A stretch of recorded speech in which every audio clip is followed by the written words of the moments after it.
Здравствуйте, в эфире «Настоящее время». Из студии в Вашингтоне с вами Наташа Мозговая. Сегодня в программе «Как прокормить детей?». Жители подконтрольной сепаратистам территории Украины выращивают овощи у подъезда. Соглашение с Ираном. Администрация Обамы лоббирует Конгресс. В Нью-Йорке устраивают акции протеста. Тяжелый труд с малых лет. В странах Центральной Азии треть несовершеннолетних зарабатывают сами. Начинаем с новостей из Праги. Катерина, пожалуйста. Спасибо, Наташа. События дня в настоящем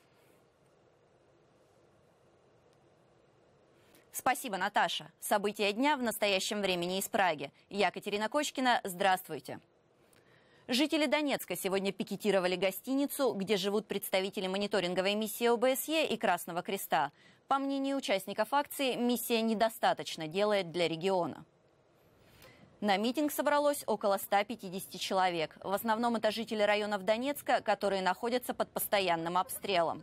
Они требовали, чтобы мониторинговая миссия занималась не только наблюдением, но и предпринимала более активные шаги к нормализации ситуации в Донбассе. Многие участники акции были настроены агрессивно. Некоторые из них разрисовывали из баллончиков машины ОБСЕ и Красного Креста, пока остальные протестующие составляли список требований к миссии. Мы здесь собрались для того, чтобы нас в Европе услышали через ОБСЕ. Да сколько можно терпеть? Мы же на вас надеемся. Да, я здесь можно успокоиться, скажите. Когда я утром проснулась, опять... Представители ОБСЕ на востоке Украины отреагировали на обвинения жителей Донецка и призвали их не препятствовать работе миссии.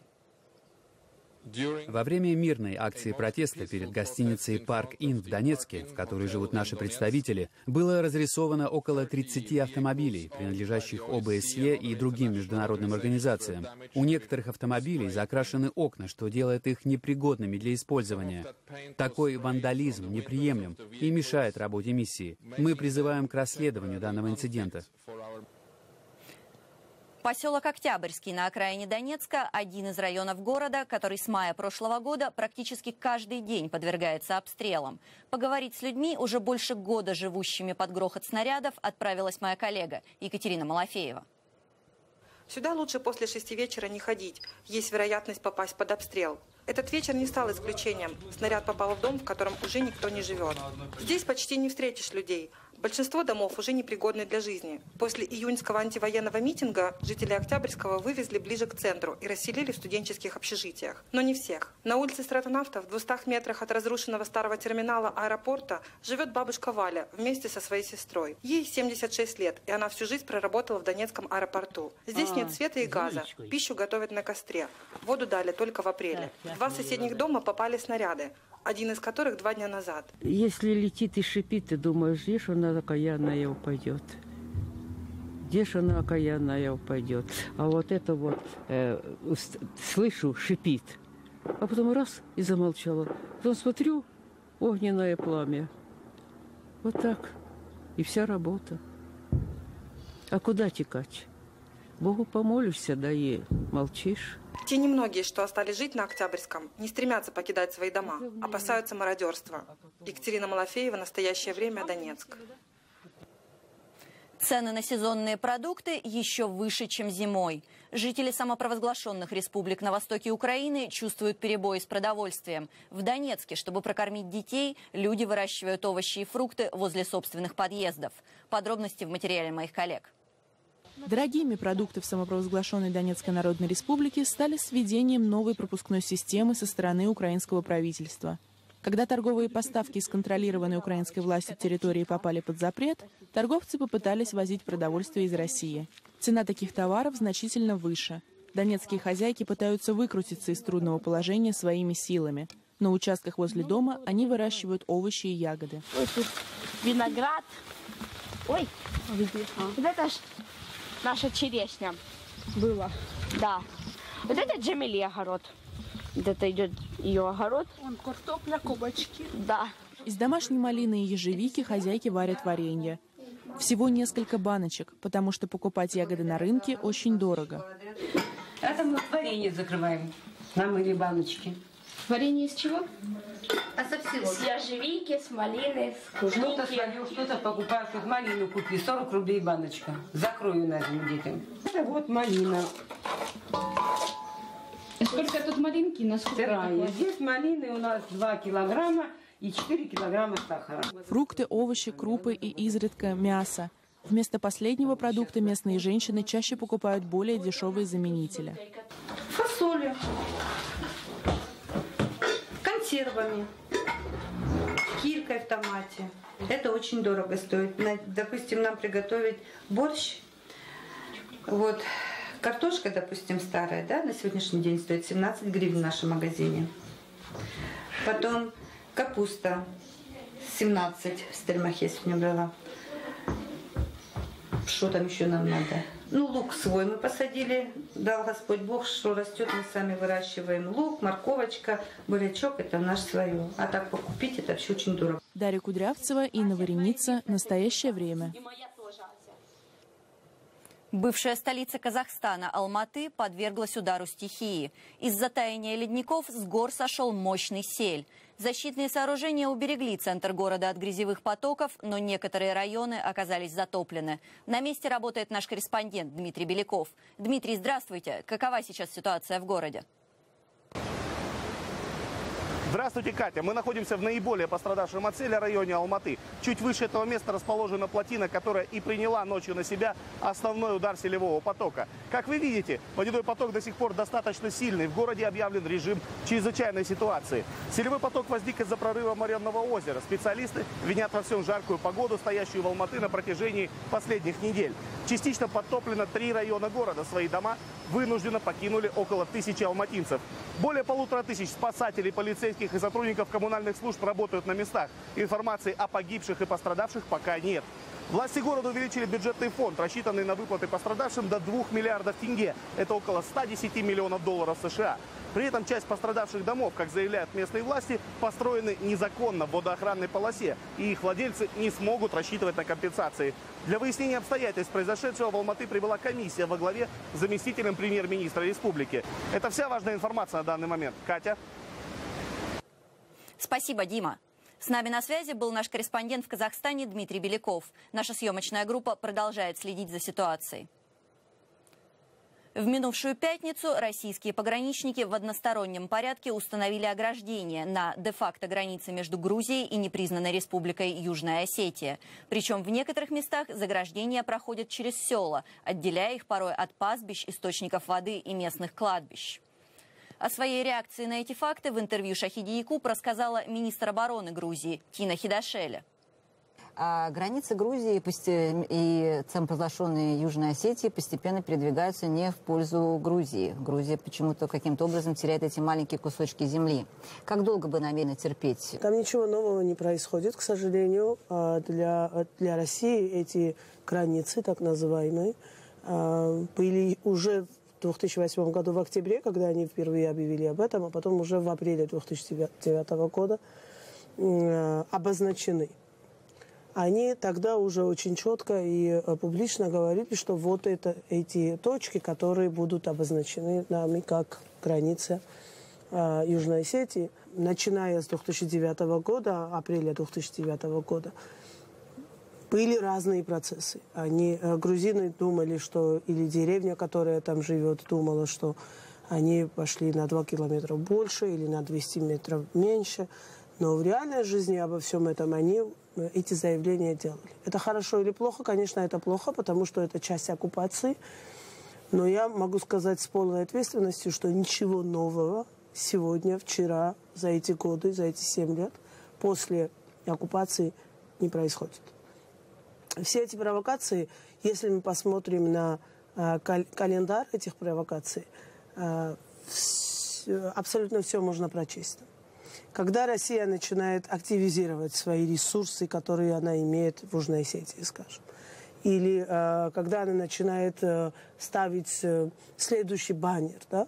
Когда что-то очень важное происходит для Грузии на международной арене. И до каких пор вы будете? Вот где та точка, где Грузия скажет: окей, все эти провокации уже нам надоели, и мы начинаем ответный удар? Министры обороны Грузии о таких точках не говорят.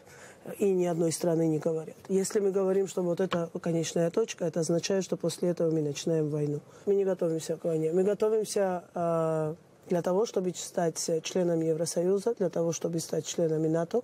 К Грузия готовится для того, чтобы быть независимым, демократической страной. Вам не кажется, что членов Североатлантического альянса беспокоит то, что если вдруг Грузия станет полноценным членом, то тогда Россия, в принципе, может развязать войну, и весь альянс будет втянут в эту всю очередную заваруху? Кто защитит эту Грузию, если вдруг завтра Россия, огромная Россия... Мы будем защищать свою страну. Так же, как украинцы защищают свою страну. Моя задача защитить свою страну теми силами, которые у нас есть. Из Грузии в страны Балтии. В Вашингтоне сегодня обсуждают один исторический документ. Наташа, ждем от вас подробностей. Сегодня 75-летие принятия декларации Уэллиса. В 1940 году заместитель госсекретаря Самнер Уэллис осудил насильственную аннексию Литвы, Латвии и Эстонии Советским Союзом. Нынешний госсекретарь США Джон Керри сделал специальное заявление по этому поводу, отметив, что декларация была больше, чем временным символическим жестом. Цитата Керри. «В эту важную годовщину мы празднуем независимость стран Балтии и воздаем должное тем, кто страдал и жертвовал собой ради ее достижения. Американский народ приветствует наших балтийских друзей как союзников по НАТО, как членов ЕС и партнеров, приверженных общему видению Европы мирной, объединенной и свободной». Конец цитаты. В СМИ ажиотаж по поводу обнаруженного в библиотеке университета Бирмингема предположительно самого древнего в мире экземпляра Корана. Речь идет не о полном тексте, а об отдельных отрывках, но ученые, изучившие документ, считают, что человек, который написал этот текст, вероятно, был современником пророка Мухаммеда и мог знать его лично. Ближний Восток. Министр обороны США Эштон Картер нанес сегодня необъявленный визит в Багдад, чтобы лично оценить ход кампании против террористической группировки «Исламское государство» на фоне попыток правительственных войск Ирака отбить у боевиков захваченный ими город Рамади. Готовясь к полномасштабному наступлению, военные изолируют отдельные части города при поддержке воздушных ударов коалиции во главе с США. При этом правозащитники опасаются, что в процессе операции опять пострадают мирные жители. Администрация Обамы начала лоббировать Конгресс, отправив на Капитолийский холм 3 министров для проведения брифинга в защиту ядерного соглашения с Ираном. В среду госсекретарь Керри выступил перед конгрессменами за закрытыми дверями. Сегодня он свидетельствует перед членами Сенатского комитета по внешним связям. Противники соглашения тоже не сидят сложа руки. В Нью-Йорке прошла массовая акция протеста. Тысячи людей вышли на Таймс-сквер с плакатами «Не верьте Ирану». На акции побывала наш корреспондент Виктория Купчинецкая. Она с нами на связи из студии в Нью-Йорке. Да, Вика, оказывается, вот в либеральном Нью-Йорке много тех, кто не поддерживает сделку с Тегераном. Да, Наташа, совершенно верно. Эта акция была достаточно многочисленной. По сообщениям, заявлениям организаторов, в ней приняло участие 10 тысяч человек. Выступали журналисты, выступали законодатели, политики. Вот, в частности, выступил Джордж Патаки, который был губернатором штата Нью-Йорк во время терактов 11 сентября 2001 года и который сейчас баллотируется на пост президента Соединенных Штатов. Он считает это соглашение с Ираном крайне неудачным. И вот что он сказал. Задумайтесь на секунду, что получает Иран. Он получает дорогу к созданию ядерного оружия, доступ к межконтинентальным ракетам. С него снимают санкции. Он получает сотни миллиардов долларов и продолжает оставаться террористическим государством. А что получают США и Израиль? Парады и призывы экстремистов к уничтожению США и Израиля. Большинство участников митинга были представителями еврейских общин и сторонниками политики государства Израиль. Выступающие называли соглашение с Ираном капитуляцией и самоубийством, изменой по отношению к таким союзникам США, как Саудовская Аравия, гибелью для всей западной цивилизации. Президента Обаму называли слабым. Это было бы хорошее соглашение, если бы его заключили с Данией. Но оно заключено с правительством, которое является теократическим, тоталитарным, способным на геноцид, империалистическим. Яростная волна вербального негодования обрушилась на сенатора-демократа Чарльза Шумера, одного из 2 сенаторов от штата Нью-Йорк, который пользуется в Вашингтоне большим влиянием. Его на акции не было, но участники пригрозили не голосовать за него на следующих выборах, если он поддержит соглашение с Ираном. Это поощряет терроризм, это укрепляет Иран, это ослабляет Америку и ухудшает ситуацию на Ближнем Востоке. На акцию протеста приехали из разных городов и штатов страны. В частности, представители еврейской общины из города Колумбуса, штат Огайо. По этому соглашению у Ирана будет слишком много времени перед прибытием инспекторов, чтобы скрыть все следы производства ядерного оружия. Санкции с Ирана снимают слишком быстро, и все соглашения не дают достаточных гарантий того, что процесс будет работать. Не обошлось и без идеологических столкновений. Хасидская община Натурей Карта бросила вызов противникам соглашения с Ираном. Это ультрарелигиозные евреи, которые выступают не только против политики, но и против самого существования государства Израиль. Мы тут стоим через дорогу от антииранской акции протеста и заявляем, что Израиль и сионисты вмешиваются в международные дела и политику, разрушают мир, за который выступает большинство мировых лидеров. Это позор для нашего народа и позор для нашей религии. На их плакатах были призывы мирно демонтировать государство Израиль. Последователей Натурей Карта для их собственной безопасности полиция попросила перейти на другую сторону Бродвея, где они продолжали выражать свое мнение в соответствии с их правом на свободу слова. Ну и нужно сказать, что это мероприятие было надпартийным. В нем приняли участие и республиканцы, и демократы. То есть можно сказать, что в обеих главных партиях Соединенных Штатов есть ярые противники этого соглашения с Ираном. Наташа. Спасибо. На прямой связи из Нью-Йорка с нами была Виктория Купчинецкая. Кстати, администрация Обамы ведет разъяснительную кампанию по поводу соглашения с Ираном и в интернете. На этой неделе в Твиттере появился новый юзер «The Iran Deal», где очень наглядно показано, что альтернатива заключению сделки с Тегераном печальна. Без нее Тегеран мог бы обзавестись ядерной бомбой в течение 3-4 месяцев, в то время как соглашение, по утверждению администрации Обамы, блокирует все возможности разработки ядерного оружия. На данный момент у юзера около 13 тысяч фолловеров. Президентскую гонку в США фактически узурпировал эксцентричный миллиардер Дональд Трамп. Список обиженных на него политиков становится все длиннее. В этой связи журнал «Тайм» даже запустил на сайте специальную программу «Автоматический обижатель Дональда Трампа». Вы вводите свое или чужое имя и получаете фирменное трамповское оскорбление, которое даже можно растиражировать в Твиттере. А вот это не розыгрыш, это реальный Трамп. В каждой предвыборной кампании есть свои провокаторы. Или, как опять же говорят некоторые, клоуны. Но тут давно не помнят клоунады такого размаха, который предлагает избирателям и сочувствующим эксцентричный миллиардер Дональд Трамп. На сегодняшний день самый популярный кандидат в президенты от республиканской партии. Не успев отойти от скандала с сенатором Джоном Маккейном, которого Трамп не считает героем, потому что тот попал в плен, Трамп назвал идиотом другого сенатора, одного из своих соперников в президентской гонке, сенатора Линдси Грэма, и сообщил во всеуслышание номер его личного мобильного телефона. И тогда я смотрю по телевизору, как этот идиот Линдси Грэм называет меня болваном. Он сам болван. Давайте попробуем набрать 202. Грэм не остался в долгу и запустил в интернет видео с рекомендациями, как можно избавиться от своего старого мобильного телефона.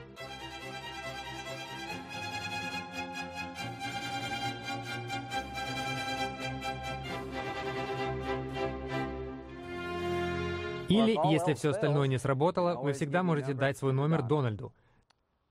Это за всех ветеранов.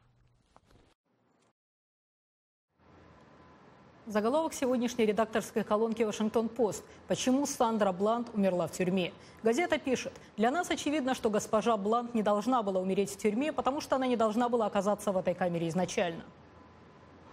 Власти Техаса опубликовали видео с видеорегистратора полицейской машины с арестом афроамериканки Сандры Блант. Женщина была найдена мертвой в понедельник в тюремной камере, где она провела выходные. 10 июля ее автомобиль остановил офицер полиции за то, что она не включила сигнал поворотника.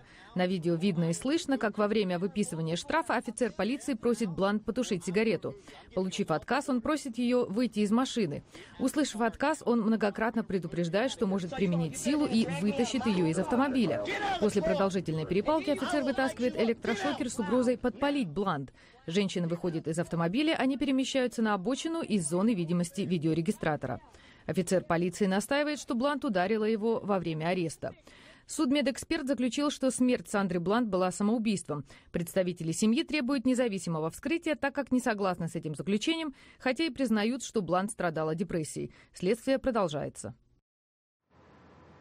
В В Конгрессе США заслушали показания американцев, ставших жертвами преступников, которые находятся в стране нелегально. Подробности в видеорепортаже с Капитолийского холма. Вдруг раздался выстрел. Кейт упала, посмотрела на меня и сказала: «Папа, помоги мне». Убийство Кэтрин Стайнли в Сан-Франциско в июле вызвало широкий общественный резонанс. Подозреваемый убийца – нелегальный иммигрант из Мексики с криминальным прошлым. Тем временем в Сенате заслушали показания родителей, чьи дети погибли в результате нападений, предположительно совершенных нелегальными иммигрантами. Мы твердо убеждены в том, что необходимо обсудить, принять или изменить закон, чтобы навсегда избавить наши улицы от нелегальных иммигрантов, совершающих преступления. Сенатор-республиканец Чак Грассли внес законопроект о прекращении финансирования местных властей, которые отказываются сотрудничать с миграционной службой. Под угрозой жизни реальных людей. Это не может продолжаться. Мы – страна, основанная на законности и правопорядке. Некоторые сотрудники полиции не согласны с новым подходом. Это правильно – обращаться к нам с тем, чтобы мы защищали от преступлений и насилия. Но совершенно неправомерно требовать от нас участия в вопросах, касающихся сугубо соблюдения иммиграционных законов. Я хочу, чтобы вы знали, наша семья разбита навсегда. Навсегда. Сын Лоры Джош был до смерти избит в Техасе в 2010 году нелегальным иммигрантом. Мне не нужно вашего сострадания. Я хочу, чтобы вы что-то сделали. Законодателям страны этот призыв к действию проигнорировать будет трудно. Далее эфир из Праги. Коллеги расскажут о группе населения, права которой регулярно нарушаются, а их мнение не всегда выслушивается. Хотят? Да, Наташа. В странах Центральной Азии детский труд остается одной из самых актуальных проблем. В Кыргызстане, по официальной статистике, в детский труд вовлечено около 30% несовершеннолетних. На берегу озера Иссык-Куль в разгар туристического сезона кукурузой, рыбой и сладкой ватой торгуют тысячи местных детей и подростков. Подробнее наш корреспондент Жибек Бегалиева. Пляжные селфи, полеты на параплане и другие развлечения. Туристы на Иссык-Куле, как правило, видят только одну сторону курорта. Таких детей, как Даниль, торгующих на берегу рыбой, вареной кукурузой или сладкой ватой, отдыхающие словно не замечают. Жарко, ноги вязнут в песке, хочется пить всегда. Я продаю сладкую вату второй год. Беру один пакет по 7 сомов. Продаю за 20 сомов. В среднем зарабатываю за день 130-150 сомов. Это 2-3 доллара. Часть выручки снова отдаю за товар. Вату Даниль покупает у Гульмира. За небольшую плату женщина позволяет ему жить в своей палатке. Мне не трудно помогать ей. Зато у меня есть некоторые привилегии. Я уже набил руку и считаюсь одним из лучших продавцов. Как раньше, вату уже не ем. Иногда, когда я был голоден, я мог случайно съесть почти всю вату. Сейчас я собираю деньги, чтобы через неделю выплатить кредит, который взяла мама. В 7 утра у палатки начинают собираться дети за товаром. Каждый шарик из ваты маленькие коммерсанты осматривают очень внимательно. Попадется смятый или сморщенный – не купят. За привычными хлопотами каждый занят своими, совсем не детскими мыслями. Я решил, что я сам себе куплю тетради и книги. Надо помогать семье. Вначале я стеснялся, молча ходил по пляжам. А сейчас туристы меня часто отгоняют. Говорят, не ори по духам. Все это нужно терпеть, потому что нужны деньги. Байдуэлет рассказывает, что ребята помладше, иногда забыв про вату, идут купаться. И тогда их товар, конечно, пропадает. Есть среди них и совсем маленькие. Купюры, такие малыши, различают только по рисунку. Ты раньше продавала вату? Да. Когда? Когда первый класс была. Сколько денег заработала? 300, 200, 100 и 90. Часть выручки, или в лучшем случае несколько пакетов сладкой ваты, детям приходится отдавать местным ребятам. В некоторых пансионатах даже существует целая система поборов. По этой и другим причинам в этом году правительство Кыргызстана запретило работать детям в курортной зоне. Однако из-за того, что жители региона живут на летние заработки круглый год, не работать малыши просто не могут. По официальной статистике в детский труд вовлечено около 30% несовершеннолетних. По неофициальной гораздо больше. Им трудно живется, действительно, что они вынуждены уже с такого возраста работать. Они еще должны быть в детстве. Они еще должны отдыхать, ни о чем об этом не думать. Они должны быть беззаботные. Детство должно быть радостное и беззаботное. Играться, развиваться. О том, что можно не работать, Даниэль вспоминает, когда видит своих сверстников. Рассказывает, что когда продаст много сладкой ваты и выплатит кредит, обязательно откроет свой бизнес. И тогда ни ему, ни его больной маме больше не придется работать. Джубек Бегалиев, Азат Интумаков. Для настоящего времени из Кыргызстана. Передаем слово коллегам в Вашингтоне. Наташа. $60 тысяч. Эту сумму каждый месяц будет перечислять на благотворительность Диснейленд. Так компания отмечает 60-летний юбилей первого парка развлечений. Парк в Анахейме, штат Калифорния, был открыт в июле 1955 года и служит воплощением мечты и символом детства уже для нескольких поколений американцев. Между тем, Евросоюз выступил против Микки Мауса. Европейская комиссия, выполняющая в ЕС функции антимонопольного регулятора, подозревает 6 крупнейших голливудских киностудий, в том числе канал Диснея и британский телеканал Sky, в нарушении принципов свободной конкуренции путем блокировки контента по географическому принципу. Такая практика прямо нарушает положение европейского законодательства, направленное на создание единого рынка цифровых услуг. Но если уже заговорили о Диснее, Уолт Дисней и Сальвадор Дали. Знаменитый американский мультипликатор, режиссер, продюсер и испанский живописец. Один из самых известных представителей сюрреализма. Что может связывать этих двух художников? Оба были зачарованы собственными выдуманными мирами. Рассказывает Дарья Кутковая. Недавно в музее Уолта Диснея в Сан-Франциско открылась выставка «Дисней и Дали. Архитекторы воображения». После окончания Второй мировой войны Дали и Дисней решили создать анимационный фильм «Дестино». Однако завершить его художникам не удалось. Директор выставки Майкл Лабри утверждает, что Дали и Дисней оставались друзьями на протяжении всей жизни. Да, это была настоящая дружба. Они были творческими людьми, новаторы. Они не боялись выйти за границы привычного. Одна из крупнейших фигур европейского сюрреализма, Сальвадор Дали, решил, что нашел соратника, когда увидел раннюю работу Диснея – анимационный сериал «Силли Симфони». Дали отмечал, что ему особенно понравились танцующие скелеты Диснея. В свою очередь, Дисней, прочитав первую автобиографию Дали, попросил подписать для него книгу и предложил осуществить совместный анимационный проект.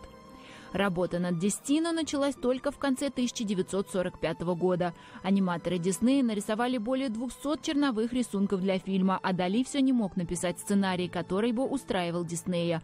Потратив $70 тысяч на проект, который стоял на месте, Дисней решил прекратить работу. Однако «Дестино» все-таки был завершен. В 2003 году племянник Уолта Диснея, Рой Дисней, поручил снять фильм французскому режиссеру Доминику Монфрею.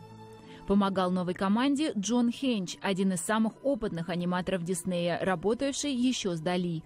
В 2004 году «Дестино» был номинирован на «Оскар». Это удивительная история, полная деталей. Выставка построена таким образом, что рассказ идет от лица обоих художников.